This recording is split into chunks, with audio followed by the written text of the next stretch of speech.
খেয়াল করে দেখবেন যে সমস্ত ইন্ডাস্ট্রিতে অ্যাকচুয়ালি নতুন মুখ অনেক সময়, আমি একটু পুরনো বলেই বলছি যে আসলে ওই যে নতুন মুখ যখন পর্দায় আসতো তার প্রতি একটা উৎসাহ থাকতো সবসময়, থাকেও এখন। বাট এই সময় পৃথিবীর সমস্ত যে যদি আমরা একটু মিডিয়া বা অন্যান্য জায়গায় তাকাই, আমরা যে সময় দেখতাম সেখানে হিরোর কনসেপ্ট ছিল আলাদা, হিরোইনের কনসেপ্ট ছিল আলাদা। তো অনেক আগেই সিনেমা হলে বিশেষ করে বলা হতো একটি যার নায়িকা হবে একটু মোটা তাজা হলে বেশ ভালো লাগে দেখতে, কিন্তু ইদানিংকালে কনসেপ্ট একেবারেই আলাদা। হিরো, যে কারণে আমার হিরো হওয়া হয়নি ফিল্মে, সেটা হচ্ছে যে ওই দাড়ি গোঁফ থাকলে হিরো হওয়া যায় না। আজকাল দাড়িটাই একটা খুব মানে, হ্যাঁ একটা মানে হিরো মানি হচ্ছে একটা শ্যাবি লুক থাকবে, ভাঙচুরের ব্যাপার থাকবে, এরকম একটা।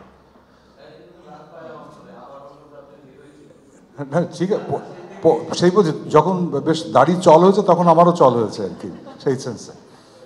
সো এনিওয়ে, এটা পরিবর্তন হয় এবং দীপ্ত যে উদ্যোগটা নিচ্ছেন তার সঙ্গে অবশ্যই এদের অ্যাক্টরদের গ্রুম করা, নিজেকে এগিয়ে নিয়ে যাওয়া, নিজেকে ভাঙা, প্রতিনিয়ত আবার নতুন করে গড়ে তোলা, এটা খুব প্রয়োজন। তো সেই বিষয়ে খেয়াল রাখা হবে নিশ্চয়ই গ্রুমিংয়ের ক্ষেত্রে। আর সবচেয়ে বড় কথা হচ্ছে এখন ওই অ্যাক্টিংয়ের বিজ্ঞানটাও খুব বেশি আপনার বাঁধা ধরা না, ফর্মুলার বাইরে গিয়ে নতুন কিছু করা। আমার এক সহযোগী বন্ধু ছিলেন, আপনারা সবাই জানেন, প্রয়াত হয়েছেন হুমায়ুন ফরিদি। তার এই ছিল হচ্ছে আউট অফ দ্য বক্স কিছু করতে হবে, মানে যা অন্য লোক করেছে তেমন করবো না। অ্যাক্টর কিন্তু এইভাবেই হয়। So I am also looking forward to it. আসলে মনে হয় একটা ভালো কিছু হবে এবং আর তানভীর আছে অনেক এক্সপেরিয়েন্সড এইসব ব্যাপারে। আমরা আলোচনা করব যাতে করে টিভি কন্টেন্টটা দেখতে মানুষের ভালো লাগে, সেটা একটা বড় জিনিস।